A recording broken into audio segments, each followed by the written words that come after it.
नगरमध्ये भटकी व पाळीव जनावरे ठरत आहेत अपघाताला कारणीभूत। माधवनगर परिसरात भटकी कुत्री व डुकरांचा वावर जास्त वाढलेला आहे।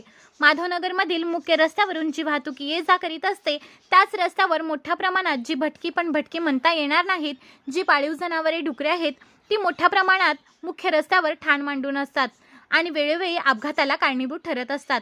माधवनगरमध्ये काही दिवसापासून डुकरांचा सुळसुळाट वाढला असून त्यामुळे ग्रामस्थांच्या आरोग्य आणि सुरक्षिततेचा प्रश्न निर्माण झाला आहे।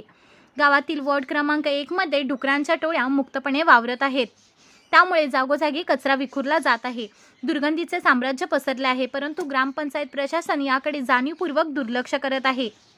ही जनावरे मोठ्या संख्येने रस्त्यावर ठाण मांडून बसतात, त्यामुळे वाहन चालकांना वाहन चालवताना बरीच कसरत करावी लागते। अनेक वेळा अपघात घडतात।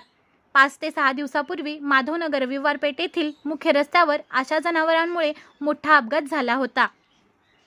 कौलापूर येथील दाम्पत्य गाडीवरून जात असताना अचानक ही जनावरे त्यांच्या गाडीखाली आली व त्यांचा मोठा अपघात झाला व त्यांना उपचारासाठी हॉस्पिटलला दाखल करावे लागले।